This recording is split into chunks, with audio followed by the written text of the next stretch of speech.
Hinamak na manugang. Kabanata 365. Mayroong higit sa 300 sa kanila. Walang magawa si Alex Dixon sa kanyang mukha.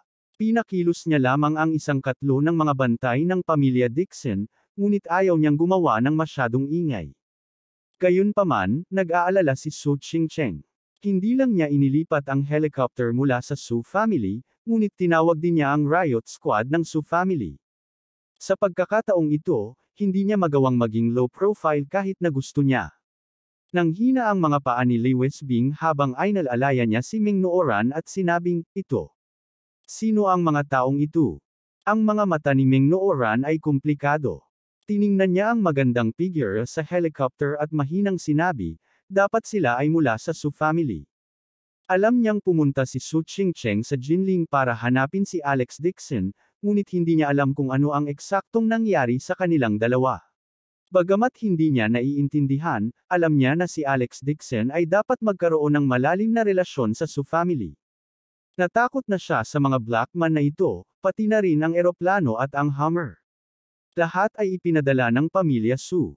Hinawakan ni Alex Dixon ang kanyang telepono at tumangala sa pulang anino sa di kalayuan. Sabi niya, "Mabuti naman ngayon. Salamat sa pagpunta mo rito. Ibig mong sabihin pwede na akong bumalik." Tahimik na sinabi ni Su Ching-cheng, "Matagal ka nang nasa Yan Capital, ngunit hindi mo ako tinawag. Akala ko ay galit ka pa rin sa akin dahil sa nangyari kay Jinling." Umiti ng mapait si Alex Dixon at sinabing, "Matagal ko nang nakalimutan." Pinag-uusapan niya ang tungkol sa pagpapanggap na lasing bago umalis sa Jinling. Sa oras na iyon, nagpanggap si Su Ching-cheng na lasing at gusto siyang itulak pababa sa silid ng hotel. Ito ay isang mahalagang bagay. Pero tumanggi siya. Pagkatapos noon, nang dumating siya sa Yan Capital at hindi hinanap si Su Ching-cheng, nakaramdam din siya ng hiya. "Ngunit hindi ko nakalimutan." Mas mabilis na nagsalita si Su Ching-cheng at sinabi sa mahinang boses, "Kuya Alex, sa anumang kaso, hindi mo kasalanan iyon. Ito ay sarili kong bulok na ideya." Nabulunan at bumuntong hininga si Alex Dixon, "Hindi mo kasalanan." Sa huli, siya rin ang sumire sa engagement at iniwan si Su Ching-cheng para pakasalan si Jane Lewes. Sa oras na iyon, hindi niya inasahan na si Su Ching-cheng ay napakatapat sa kanya. Naisip niya na ang isang mayamang binibini tulad ni Su Ching-cheng ay mabilis na makakalimutan ang tungkol sa kanya. Hindi niya inaasahan na pagkatapos ng 4 na taon, hindi lang nagpakasal si Su Ching-cheng, hinabol pa siya nito hanggang kay Jinling. Tungkol kay Su Ching-cheng, si Alex Dixon ay nakaramdam ng pagkakasala sa kanyang puso. Talagang gusto niya ang asawa na si Jane Lewes, ngunit iginiit din ni Su Ching-cheng na hindi niya ito pakasalan. Hindi niya alam kung paano lulutasin ang hindi pagkakasundo na ito. Pagkaalis ni Su Ching-cheng kasama ang kanyang mga tao, humakbang pasulong si Alex Dixon at mahinahong umupo sa sofa. Pinagkrus niya ang kanyang mga paa. Tahimik sa labas ng bintana. Naghiwa-hiwalay na ang mga bantay ng pamilya Dixon, naiwan lamang ang isang bahagi sa kanila na nakabantay. Sa malaking screen, ang ama ni Lido ay nakaluhod sa lupa, nanginginig. Wala man lang siyang lakas para tumayo.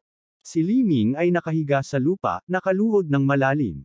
Dama po ang kanyang noo sa lupa, at hindi na siya naglakas loob na itaas ang kanyang ulo muli. Ang ama ni Lido ay mukhang maluha-luha. Nanginginig na yumuko siya sa camera. "Mr. Dixon, hindi ko naturuan ng mabuti ang anak ko. Wala talagang utak ang unfilial son na ito. He actually dares to provoke you.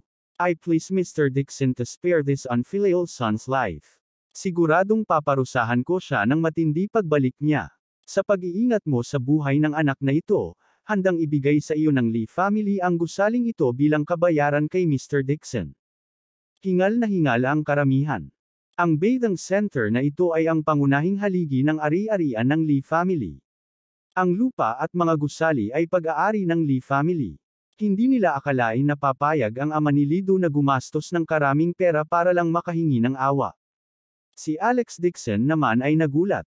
Ang mga gusaling ito ay sulit lamang na 200 hanggang 300 milyon sa pinakamaraming halaga, at hindi niya naisip na ito Nang makita ang walang ekspresyong mukha ni Alex Dixon, nagmamadaling itinaas ni Liming ang kanyang katawan, lumuhod sa lupa, at gumapang sa paanan ni Alex Dixon, yumuko. Master Dixon, nagkamali ako. Kasalanan ng lahat ni Mingyu ang paghahanap sa akin at pag-uudyok sa akin na humanap ng gulo sa iyo. Sinabi pa niya na ang kapatid niya ang jowa ni Young Master Jiang. Hanggat pinaalis kita, ang kanyang kapatid na babae ay makabalik sa pamilya Ming ng masunurin. Bago niya matapos ang kanyang mga salita, si Ming Nooran, na nasa tabi niya, ay namula at sumigaw ng galit, "Sino ang ginang ni Young Master Jiang? Anong kalokohan ang sinasabi mo?" Sa sobrang takot ni Li Ming ay nanginginig siya at umiyak ng may uhog at luha sa buong mukha. "Sino ang may bahay ni Young Master Jiang? Miss Meng, ito lang ang sinabi ng iyong kapatid. Mengyu ang bagay na ito." Galit na galit si Ming Nooran kaya gusto niya itong patayin. Hindi niya lang akalain na ang sarili niyang kapatid ang magpapahamak sa kanya behind the scenes like this. Siya ay balisa at galit. Namula ang mata niya. Tumingon siya at ipinaliwanag kay Alex Dixon, "Kuya Alex, magtiwala ka sa akin. Wala akong kinalaman kay Young Master Jiang. Alam ko." Kalmadong tumango si Alex Dixon sa ulo. Lalo siyang nahihiya kay Mingyu. Sila ni Ming Nooran ay nakatira sa iisang villa. Paanong hindi niya maintindihan ang sitwasyon niya? Ang villa na ito ay regalo mula sa Jiang family.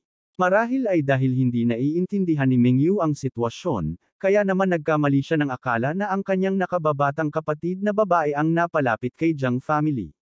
"Unfilial anak, ano ang sinasabi mo?" Humingi ng tawad kina Miss Meng at Master Dixon. Nagulat at galit na galit si Father Lee.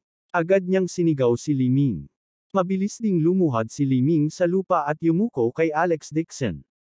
"Master Dixon, please don't take offense. Narinig ko rin ang sinabi ni Mingyu. Hihingi ako ng tawad kay Miss Meng." Malamig na sinabi ni Alex Dixon, "Narinig ko ang maraming bagay tungkol sa pag-amin sa aking pagkakamali." Agad na sinigawan ng ama ni Lidu si Li Ming, "Bastard, tingnan mo ang ginawa mo. Bilasan mo at sampilan mo ang sarili mo, hayaan mong kumalma sina Master Dixon at Miss Meng." Tatay. Nang inag ang katawan ni Li Ming at naging berde ang mukha. Siya ay pinapaboran ng Li family mula noong siya ay bata pa, at hindi pa siya nabugbog sa buong buhay niya. Lagi niyang nakukuha ang anumang gusto niya. Pero ngayon, gusto ng tatay niya na sampilan niya ang sarili niya. "Ano ka pa nakatayo dyan? Gawin mo na. Kung hindi, umalis ka na sa Li family. Walang kasing unfilial sa Li family. Kung gusto mo akong patayin, magagawa mo lahat ng gusto mo." Halos umungol si Father Lee sa galit. Kung hindi dahil wala siya, siya na mismo ang sumampal sa nakakadismaya na alibughang ito. Ang anak na lalaki na ito ay pangalawang anak ng Lee family. Pumikit siya dito. Hindi niya akalain na ang bastard na ito ang magpapagulo ng ganito kalaking gulo. Hindi lang siya nagdala ng kapahamakan sa Lee family, na-provoke din niya ang Su family. Iyon ay ang Su family. Isang lalaking kayang mawala sa mundo ang Lee family sa isang salita lang. Kahit 10 Lee family ay hindi kayang masaktan siya. Nang makitang determinado ang kanyang ama na sipain siya palabas ng bahay, natakot si Li Ming kaya nag-init ang kanyang pantalon, at naiihi pa niya ang kanyang sarili. Wala man lang siyang kakayahan. Kung wala ang Lee family, mas masaya pa siya sa isang pulubi. Natakot si Li Ming at mabilis na sinabi, "Master Dixon, mali ako. Sasampalin ko ang sarili ko ngayon." Pagkasabi noon ay itinaas niya ang palad niya at sinampal ang sarili. Hindi nang ahas si Li Ming na paglaruan siya ng sampal na ito. Nakaramdam siya ng matinding sakit sa kanyang mukha. Napasigaw siya sa sakit. Gayunpaman, malamig ang ekspresyon ni Alex Dixon. Nang walang sabi-sabi, hindi nang ahas na huminto si Li Ming. Lumuhod siya sa lupa at patuloy na sinasampal ang sarili. Malambot at malambot ang kanyang balat. Pagkatapos ng ilang sampal, tumulo ang dugo sa gilid ng kanyang bibig. Napakasakit na patuloy na umaagos ang mga luha. Nanood ang ama ni Lidu sa screen at nakaramdam ng kirot sa puso. Malapit na siyang humingi ng awa. Biglang, dahan-daang itinaas ni Alex Dixon ang kanyang ulo at malamig na sinabi, "Ano ang tungkol sa'yo?" "Ako." Natigilan ang ama ni Lidu at nanigas ang kanyang katawan. Baka ang intensyon niya ay hayaan siyang mabugbog din. Malamig na ngumisi si Alex Dixon. Kasalanan ng ama ang hindi pagtuturo sa kanyang anak. Hindi mo man lang naiintindihan ang simpleng prinsipyo nito. Taking gulat ni Father Lee na ang kanyang anit ay namamanhid, at ang kanyang mukha ay naging purple. Buti na lang nabugbog ang anak niya. Gayunpaman, bilang master ng Lee family, pati na rin ang isang malaking shot sa katimugang rehiyon, siya ay isang ambisyoso at ambisyosong tao. Kung luluhod siya sa lupa at sasampalin ang sarili sa mukha, sino ang magpapasakop sa kanya sa hinaharap? Walang pakialam na sinabi ni Alex Dixon, kung ganoon nga, hindi na kailangang isagawa ang Lee family. Bago niya natapos ang kanyang mga salita, ang ama ni Lido ay agad na lumuhod sa lupa sa takot at nagmamadaling sinabi, Master Dixon, kasalanan ko kung hindi ko tinuruan ng mabuti ang aking anak. Siya ay nararapat na parusahan. Pagkasabi noon ay walang pag-aalinlangan niyang itinaas ang palad at sinampal ang sarili sa mukha. Sa screen, lumuhod ang ama ni Lido sa lupa at sinampal siya mula kaliwa hanggang kanina. Sa silid, 12-dosenang beses ding sinampal ni Liming ang sarili. Puno ng dugo at luha ang mukha niya. Kabanata 366. Lumuhod ang mag-ama sa paanan ni Alex Dixon at humingi ng awa. Ang mga tao sa paligid ay hindi man lang naglakas loob na huminga nang makita nila ito. Bakas sa mukha ng mga tao ng Dixon family's martial guards ang panghahamak. Akala nila ay nililigawan ng kamatayan ang ganoong trash family para pukawin si Third Young Master. Sa kabilang banda, ang mga lalaking iyon mula sa Lee family ay natakot ng walang kabuluhan. Gayunpaman, iba ang nasa isip nila. Anong underground big shot sa Southern Region? Iyon lang. Si Alex Dixon ang tunay na hari ng underground. Talagang napakaraming tao ang naisip ang umalis sa Lee family at magkubli kay Alex Dixon. Mahigit 100 beses na sinampal ang mag-ama na naging sanhi ng pananakit ng kanilang mga pulso. Namamaga ang kanilang mga mukha na mahirap sabihin ang kanilang mga tunay na mukha. Si Liming ay nagkaroon ng nosebleed sa kanyang mukha, at maging ang kanyang shirt ay kinulayan ng pula ng nosebleed. Gayunpaman, hindi siya naglakas loob na huminto. Panay ang sampal at pag-iyak niya. Natakot si Lee Westbing na mamatay si Liming dahil sa sobrang pagkawala ng dugo at magdulot ng malaking kaguluhan, kaya mahina niyang sinabi, Alex, kalimutan mo na. Hindi magandang kaguluhan. Pagkatapos ay dahan-daang bumangon si Alex Dixon at sinabing, ang usapin ngayon ay hindi dapat malik lahat. Hindi katumbas ng karaming pera ang kabayaran mo. Inagaw mo ang tiyahin mo at natakot. Dapat kalmayan mo siya. Saka, mula ngayon, ayaw kong makakita ng kahit sino mula sa Lee family kung nasaan ako. Pagkatapos sabihin iyon, tinawag niya si Ming Nooran, na nakita sa kanya, at lumakad palabas ng silid. Hindi siya nagkulang sa kanilang barya na ito. Sa kabaligtaran, iniwan nina Lee Westbing at Ming Nooran ang pamilya Meng, at sinira ng pamilya Ming ang kanilang linya ng produksyon. Ngayon, ito ay isang walang laman na shell, at ang dalawang batang babae ay hindi alam kung paano magpatakbo ng isang kumpanya. Kung aalis siya sa Jing City, ang dalawang babae ay talagang walang maaasahan. Iwanan ang gusaling ito para sa kanila, at sa hinaharap, hindi nila kailangang mag-alala tungkol sa pagkain at pananamit sa Yan Capital. Nakaramdam ng pagkahilo si Lee Westbing, at hindi na siya nakabalik sa katinoan sa mahabang panahon. Siya ay pinalayas ng pamilya Meng at walang pera.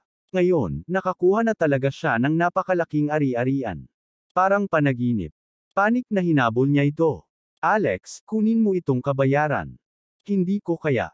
Sabi ni Alex Dixon habang naglalakad, Tita, pagbalik ko sa Jinling in the future, you and Nooran can also run a business. Kung hindi mo gusto ang bath center, you can rent out the building to collect rent. Hindi. Sobra-sobra ang perang ito.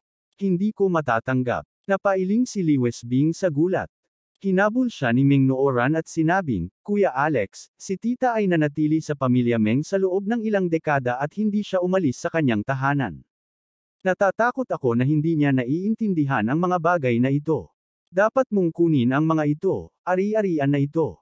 Humanap ng taong tutulong sa kanya, pamamahalaan niya ang mga ito at bigyan siya ng bahagi ng mga bahagi bilang mga dibidendo. Kumunot ang noo ni Alex Dixon at nag-isip sandali. Tama ang sinabi niya. Si Lewis Bing ay nanatili sa loob ng mga silid sa loob ng mahabang panahon.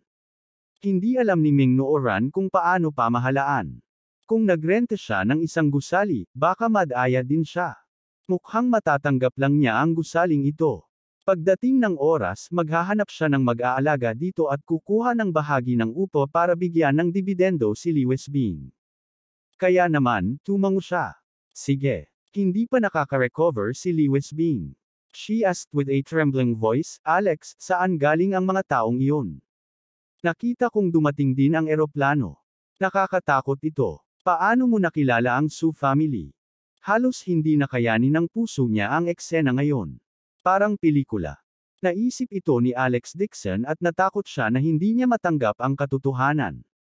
Malabo niyang sinabi, noon, kapag nagnenegosyo ako, kilala ko ang Su family. Siguro narinig nila ang balita at pumunta para tumulong. Bihira lang talaga ang Su family na mabigyan ka ng napakaraming mukha. Nagulat pa si Lewis Bing, pero ordinaryong pamilya lang kami. Kailangan lang namin mamuhay ng normal.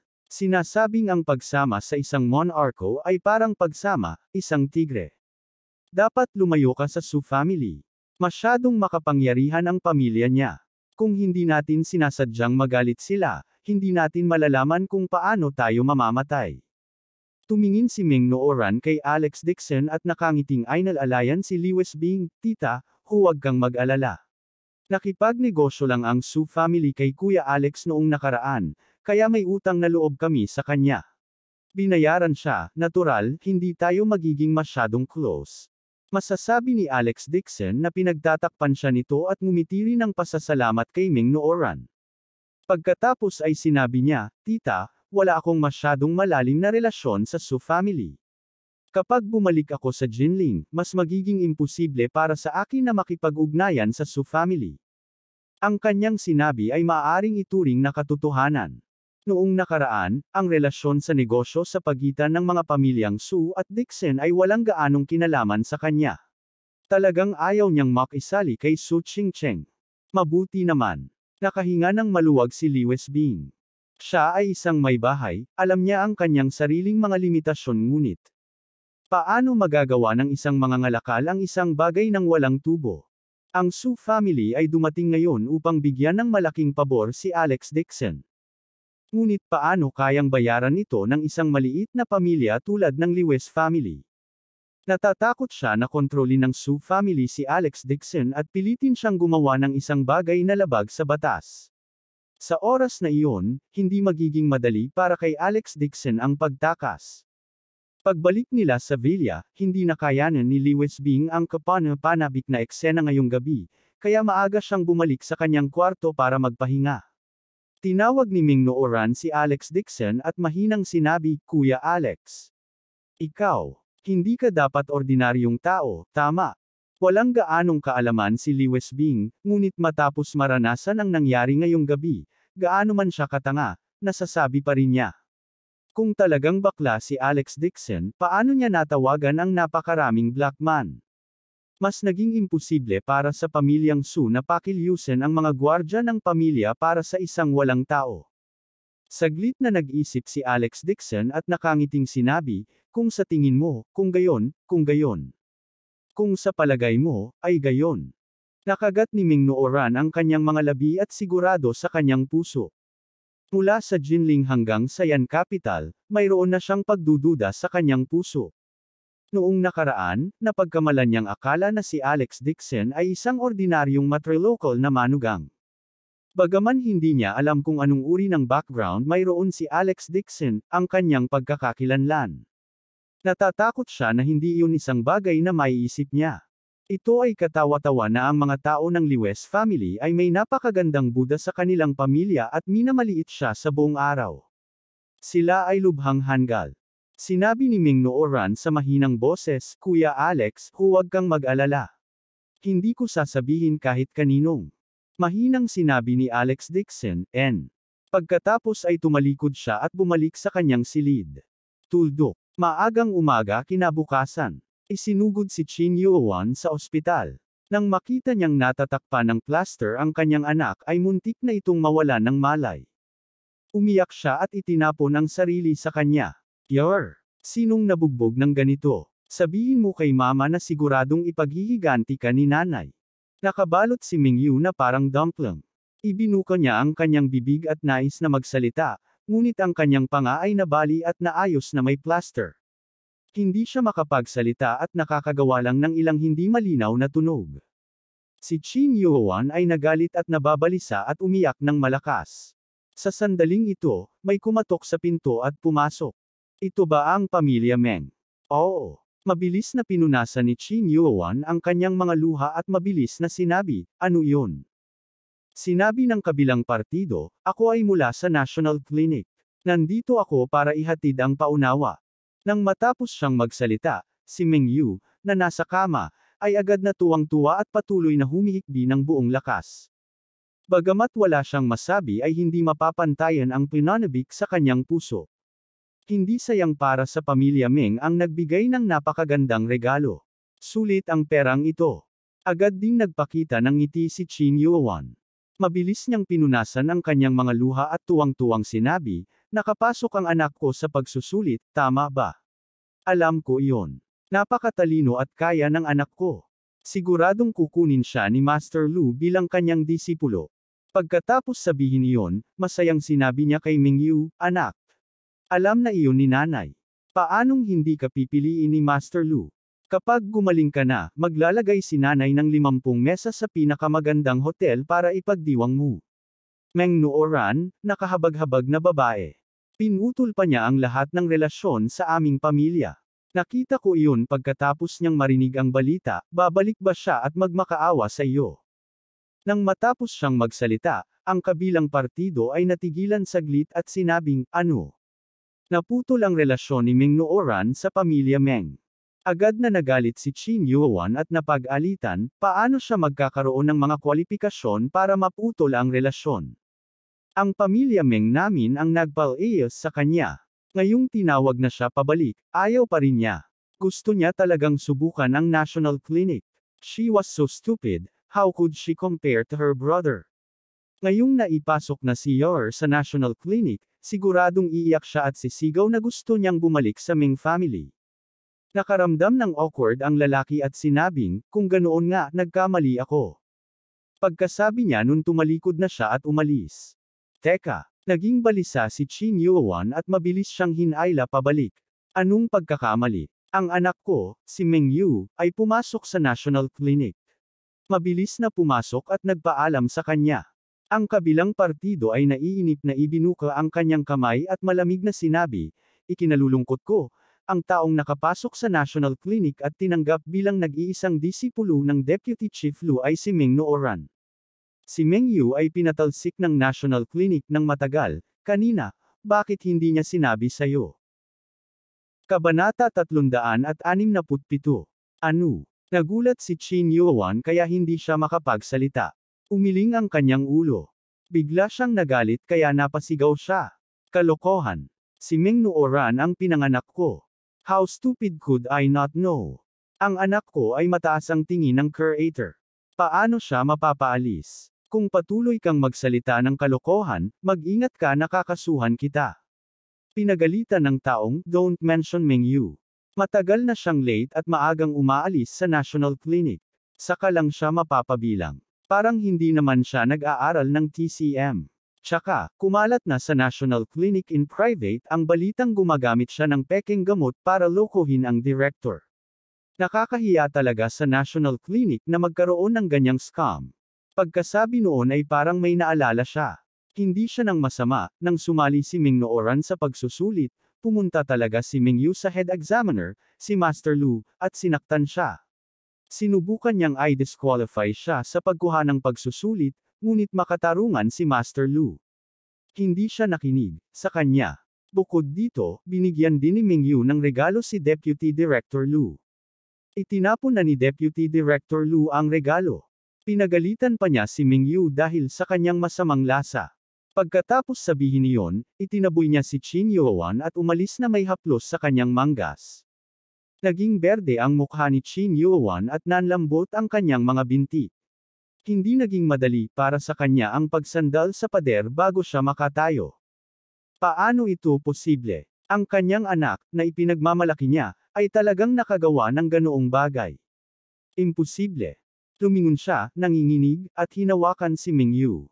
Anak, sabihin mo kay nanay, siya ang gumawa ng lahat. Gayunpaman, dilat ang mga mata ni Mingyu, at ang kanyang mukha ay mapula. Ni hindi siya makagawa ng ingay. Dalawang salita lang ang nasa isip niya. Tapos na. Ito ay ganap na tapos na. Ginamit niya ang lahat ng kanyang pribadong pera para makabili ng pekeng gamot. Hindi lang nasayang ang pera, na-offend pa niya ang creator. Ang pamilya Meng ay gumastos ng maraming pera upang magbigay ng mga regalo kay Lu Hangjan, ngunit ang lahat ng kanilang pagsisikap ay walang kabuluhan. Pinagalitan pa nila si Lu Hangjan. Para naman kay Master Lu, sinaktan din siya nito ng walang pakundangan, at mas imposible para sa kanya na magsalita para sa kanya. Ngayon, ang kanyang ama ay may malaking utang sa Lee family, at ito ay hindi alam kung siya ay buhay pa o patay na. Tungkol naman sa Lee family, si Alex Dixon ay nakakita ng isang grupo ng mga tao mula sa kung saan, at sila ay binugbog ng husto. Ito ay mas imposible para sa kanila na tulungan siya, at maaaring kailanganin pa nilang ayusin ang score sa kanya. Nakahiga si Mingyu na paralisado sa kama, puno ng kawalan ng pag-asa ang kanyang mukha. Napakaraming landas, ngunit bakit ang bawat landas ay isang patay na dulo sa kanyang harapan? Ano ang ginawa niyang mali? Nang makita ang mga mata ni Mingyu, sa wakas ay naunawaan ni Chin Yuan. Agad siyang bumagsak sa lupa at napaluha. My God! Napakatalino ng anak ko. He is a genius. Siguradong magiging head of the school siya in the future. Sino ba ang nasaktan ng Meng family para mauwi sa ganito? Biglang naging matigas ang kanyang mga mata at napasigaw siya. Si Alex Dixon siguro ang naglalaro sa likod ng mga eksena. Simula nang dumating siya sa Meng family, walang magandang araw sa Meng family. Isa siyang disaster. Kaagad, sinisi ni Chin Yuan ang lahat ng ito kay Alex Dixon. She gritted her teeth at ang bangis ng ekspresyon niya. Tumingon siya at sinabi kay Mingyu, huwag kang matakot. Tutulungan talaga kitang makaganti. May higit pa 10 pribadong pera si nanay. Kukunin ko lahat ng perang ito at hindi ko maniwala na hindi ko mabibili ang buhay ni Alex Dixon. Siguradong sisirain siya ni Mama. Boom! Sa malakas na tunog, biglang bumukas ang pinto ng ward. May ilang malalakas na lalaki na agresibong pumasok. Nang makita ang ilang taong ito, si Chin Yuan, na may mabagsik na mukha kanina, ay agad na naging mahihiyain. Sabi niya sa nanginginig na boses, sino ang hinahanap mo? Hindi kita sinaktan. Haha. Malamig na tumawa ang isang matipunong lalaki at sinabing, tinawag kami ni Director Lee para maningil ng utang. At saka, ang mansyon ng iyong Meng family ay nasild na sa bangko. Ano? Laking gulat ni Chin Yuan kaya naging itim ang kanyang paningin. Nagmamadali niyang sinabi, wala akong pera. Hindi niya inaasahan na talagang darating ang Lee family para hanapin siya. Sa kabutihang palad, matagal na niyang binalak at nakaipon ng mahigit 10 milyon sa pribadong pera. Kahit na kinuha ang bahay, ang perang ito ay sapat na para sa kanya at ni Mingyu para gugulin ang kanilang mga araw sa Yan Capital. Walang pera. Biglang itinaas ng matipunong lalaki ang kanyang kamay at sinampal si Chin Yuan sa lupa. Umungol siya, hindi ba sinabi ng anak mo noong nakaraan na mayroon ka pang mahigit 10 milyon na pribadong pera? Kung hindi mo ibibigay ang pera ngayon, itatapon kita sa Fitley Windsor City para ibenta ang iyong sarili para mabayaran ang utang. Uminit ang ulo ni Chin Yuan at halos himatayin siya. Itong mapanlinlang na anak ni Ab Asterisk Turk. Siya lang ang nagdulot sa kanya ng isang kakilakilabot na kapalaran. Hanapin. Ikan-away ng matipunong lalaki ang kanyang kamay, at ang iilan sa kanila ay agad na sumugod sa ward at hinalungkat ang mga kahon at kabinet. Isang matipunong lalaki ang naglabas ng bag ni Chin Yuan at nakakita ng bank account. Binuksan niya iyon para tingnan at ngumisi ng nakakatakot. Boss, we found it. May 10 milyon talaga ang babaeng ito. Ibalik mo sa akin. Ito ang pera ko. Sumugod si Qin Yuan sa kanya nang walang pakialam sa kahit ano paman. Sinipa siya ng matipunong lalaki. Umiyak si Qin Yuan at pilit na nagpupumiglas. Ito ang pribadong pera na palihim niyang naipon sa buong buhay niya dahil hindi niya matiis na kainin at isuot ito. Iyon ang naging buhay niya. Kung nawala ang perang ito, maaari lamang siyang maging pulubi sa Yan Capital. Si Qin Yuan ay nagalit at nababalisa. Sinampal niya ang mukha ni Mingyu at sinabing, kasalanan mo ang lahat. After all this time, ikaw ang jinx ng pamilya Meng. Malakas na sinampal si Mingyu na nakahiga sa hospital bed. Ang kanyang mukha ay naging kulay abo, at hindi niya magawang umiyak. Ang kanyang mga bayaran sa ospital ay naghihintay pa rin para kay Qin Yuan na magbayad. Kung wala siyang pera, hindi niya kayang manatili sa ospital. Nahihilo si Qin Yuan at napuno ng panghihinayang ang kanyang puso. Noon pa man ay minamaliit niya ang kanyang anak na babae at pakiramdam na ang kanyang anak ay ang promising.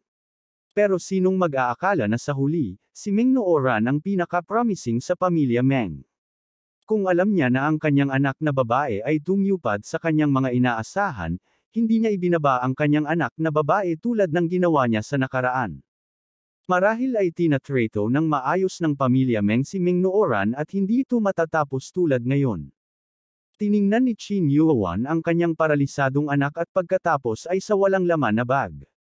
Sa sobrang galit niya ay namilog ang mga mata niya at nahimete siya sa lupa. Tuldok. Ang balita ng pagpasok ng National Clinic ay lumabas. Nagpadala siya ng isang tao upang ihatid ang sulat sa villa. Nakatayo si Meng Nooran sa pintuan at hindi na bumalik sa kanyang katinoan.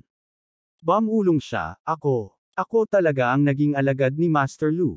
Umiti ang isa at sinabing, oo, si Deputy Director Lu ang personal na tumawag sa akin at nakita rin ang iyong test paper. Talaga, agad na tinakpan ni Meng Nooran ang kanyang mukha at emosyonal na umiyak. Ito ang trabahong pinangarap niya.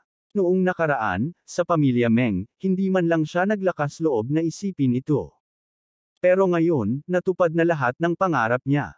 Ang napakalaking ecstasy ay nagparamdam sa kanya para siyang lumulutang sa hangin. Excitation, excitement, ecstasy. Napaiyak siya at nabulunan. Umiti si Alex Dixon at sinabing, Nooran, congratulations. Tumingon si Meng Nooran na may luha sa buong mukha at tumingin kay Alex Dixon ng may pasasalamat. Bigla itong sumugod at sumubsob sa mga bisig nito. Kuya Alex, salamat. Kung hindi dahil sa iyo, hinding-hindi matutupad ang pangarap ko. Tuwang-tuwa si Meng Nooran kaya hindi siya makapagsalita ng maayos. Niyakap niya ng mahigpit si Alex Dixon. Kung hindi dahil sa kanya, matagal na siyang nahulog sa impyerno.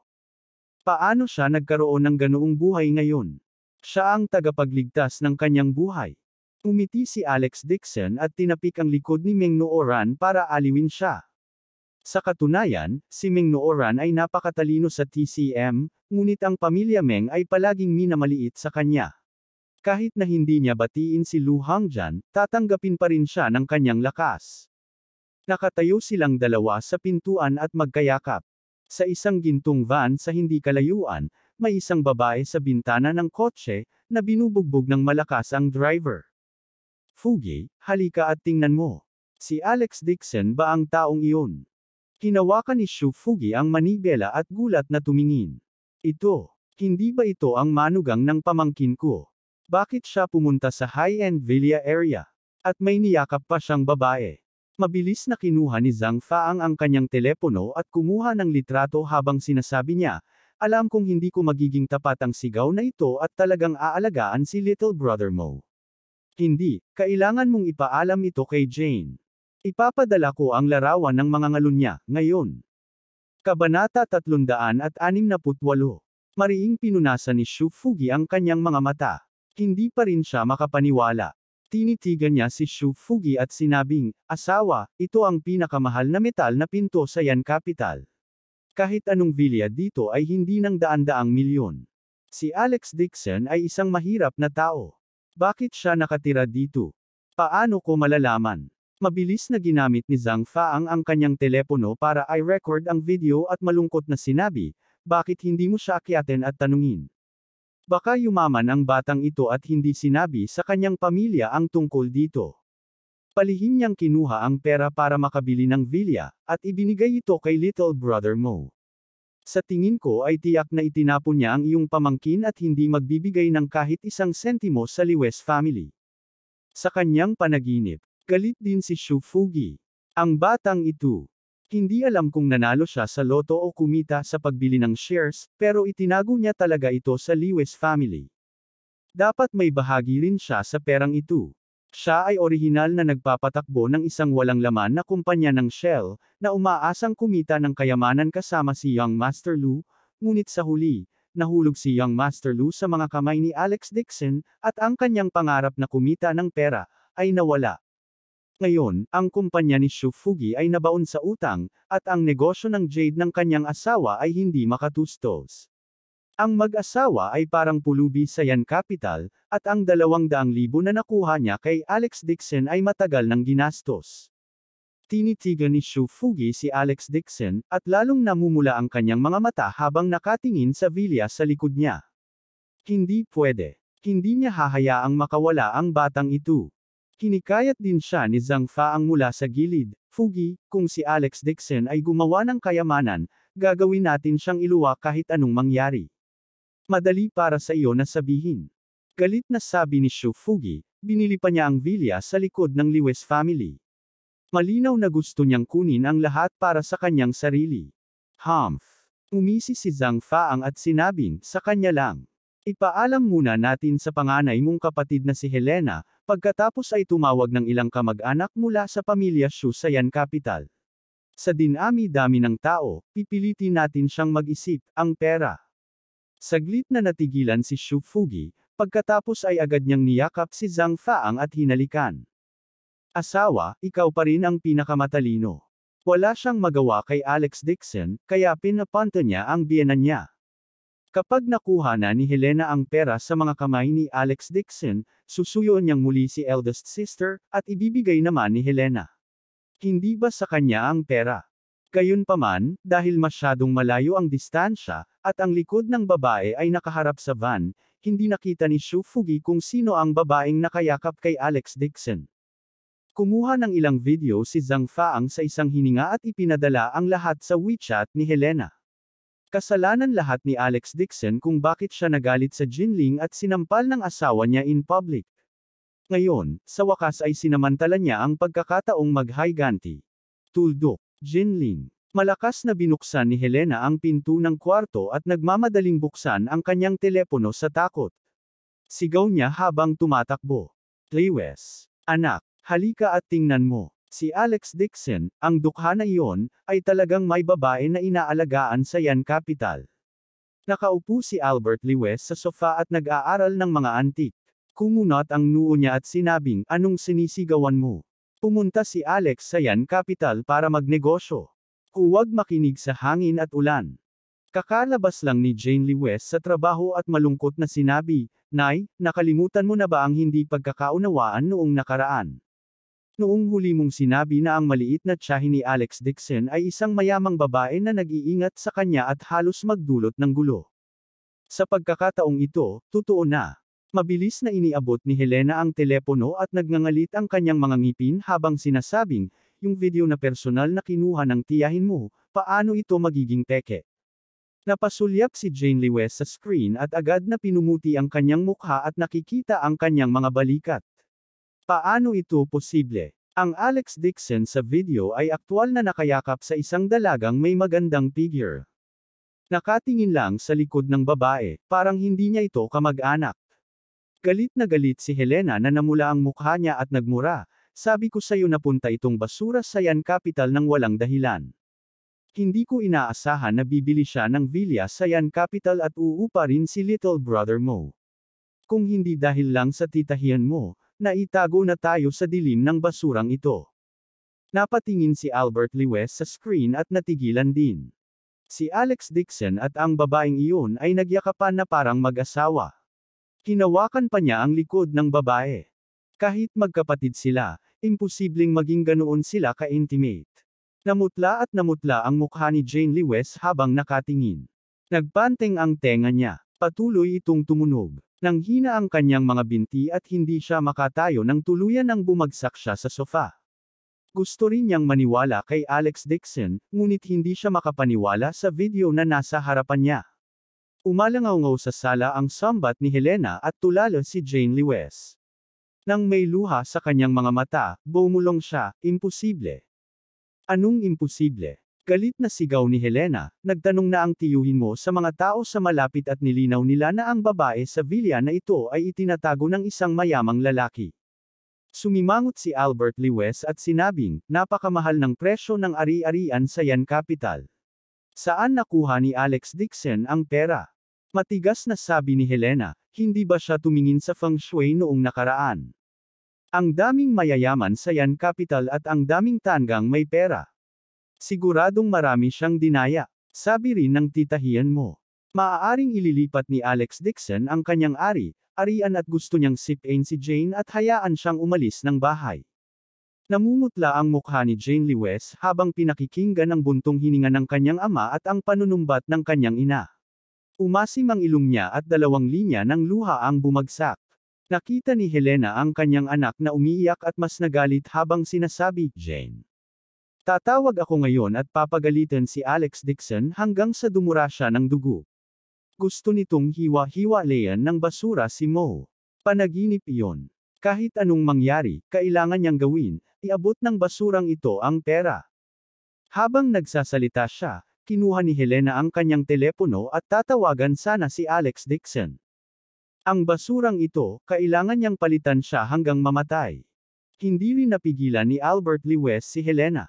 Napabuntong hininga siya na may mapait na mukha. Akala niya ay buong pusong pinag-uusapan ang kanyang magang sa kanyang anak, ngunit hindi niya inaasahan. Ilang beses nagring ang phone niya bago ito nakakonekta. Gaya ng sinabi ni Alex Dixon na hello, galit na galit si Helena kaya pinagalitan siya nito. Sayang, isipin na nasa Yan Capital ka.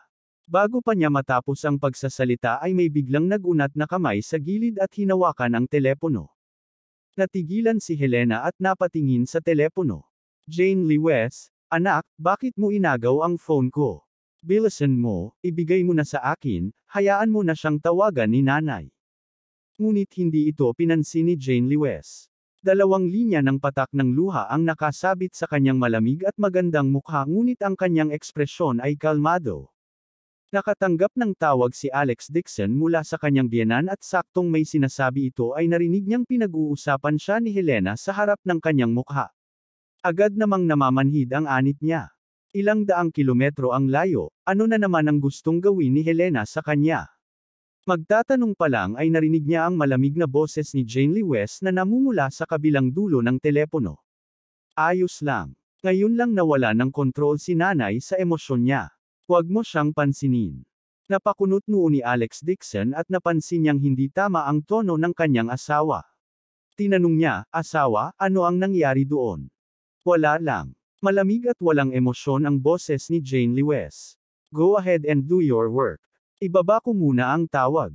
Asawa. Bago natapos ni Alex Dixon ang kanyang tanong, mabilis na ibinaba ni Jane Lewis ang tawag. Nakasimangot siyang nakatayo sa pintuan at nagulat sa kanyang puso. Hindi tama ang sitwasyon ng kanyang asawa.